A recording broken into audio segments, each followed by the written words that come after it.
Bridge to Terabithia, a dirt road with little to see until a storm abruptly ends your day.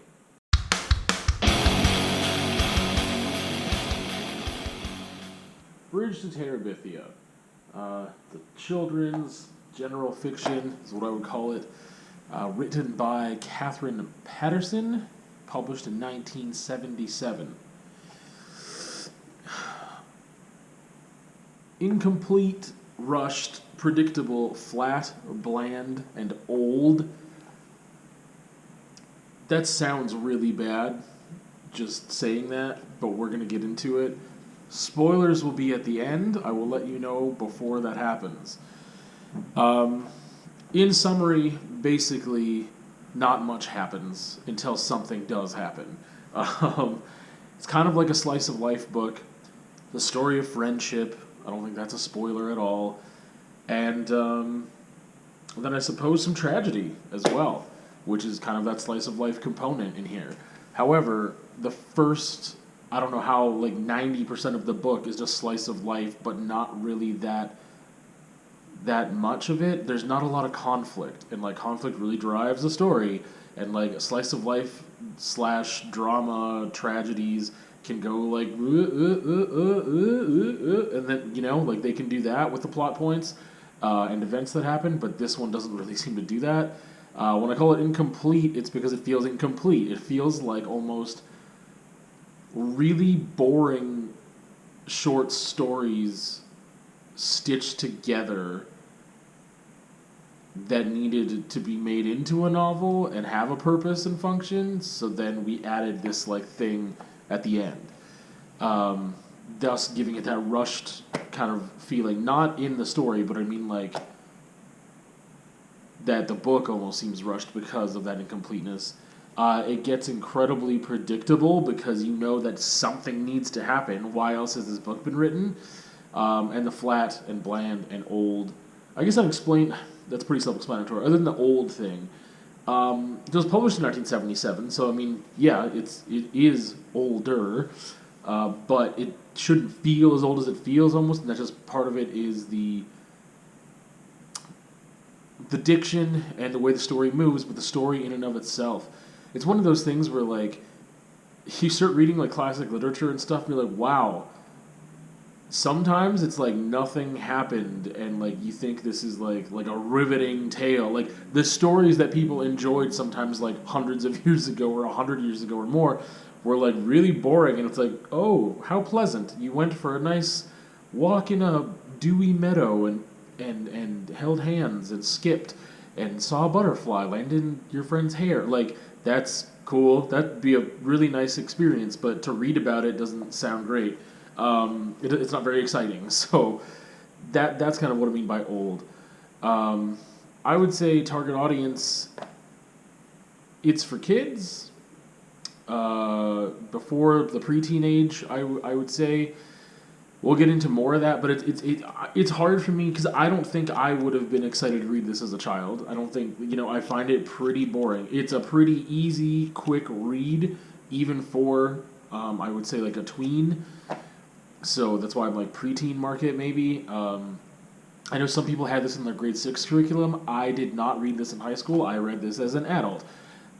So this might be one of those things where I am not the target audience. However, I'm trying to put myself into that perspective, and when we talk about function and purpose and stuff here in a second, that'll make more sense. So does it have importance? Maybe, but I can't really get into it until the spoilers.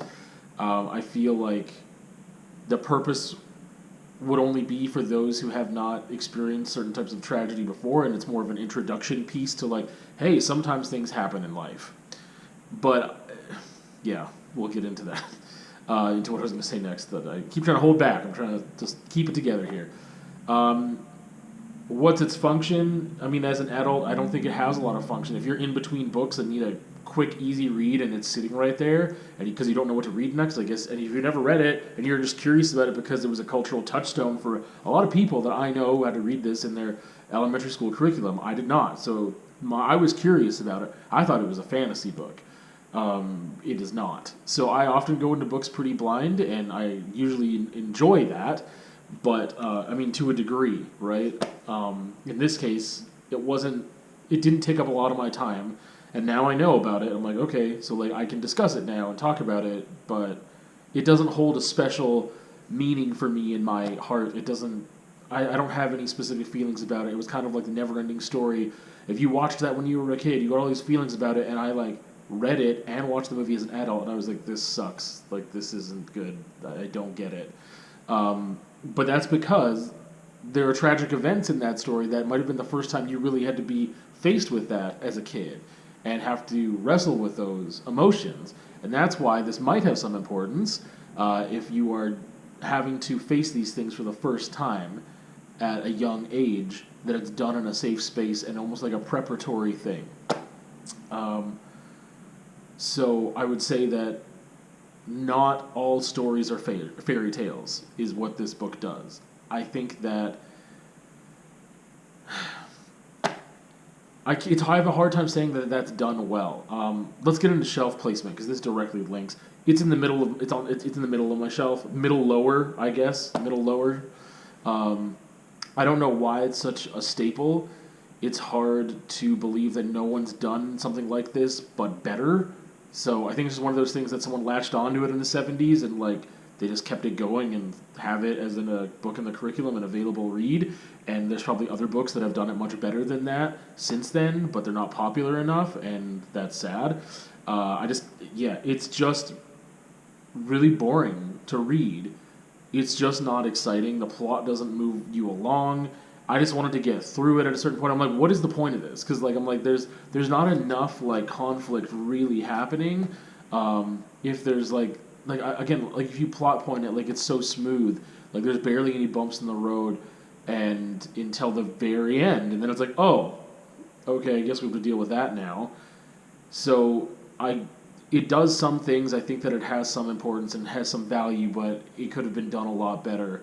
I just feel like I can't say it's poorly written. I just think that part of it's just it's a different time, it's a different audience, and like I still feel like for the time it could have been done better. Like there just could have been more happening there. It feels a little stitched together, like I mentioned. So, yeah, that's where it is. It is like middle lower for me. I believe it has some value, but I don't have any nostalgic feelings about it. And as an adult, this isn't a lesson you really need to learn. You would know it already in some form or another, or be aware of it.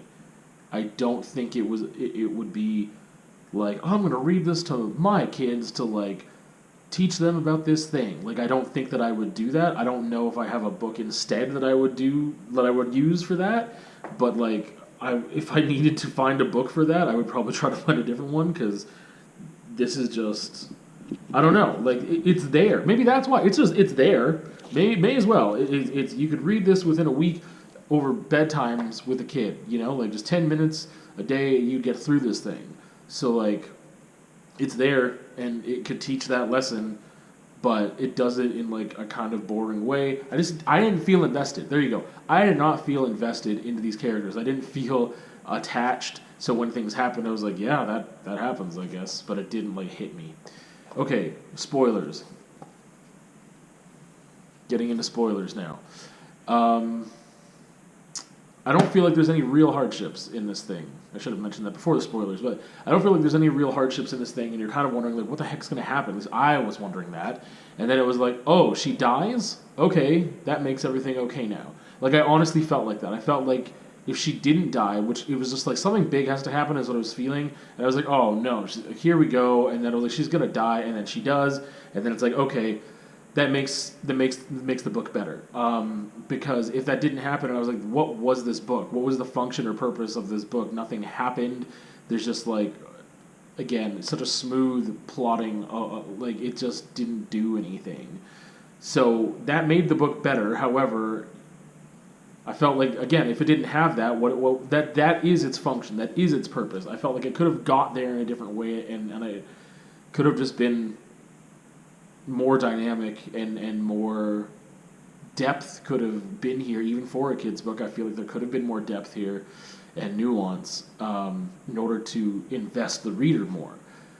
But it is a way to introduce kids to the topic of death and that really important thing that not all stories are fairy tales. This is life. Things happen. And, like, we don't see a lot of how that gets dealt with here, but I feel like that also, that kind of open ending for the strict purpose of, like, educating children on death and mortality, that maybe that's better to not give them specific tools or just say, like, this is how this kid dealt with it, because they need to figure it out on their own eventually. Bridge to Terabithia.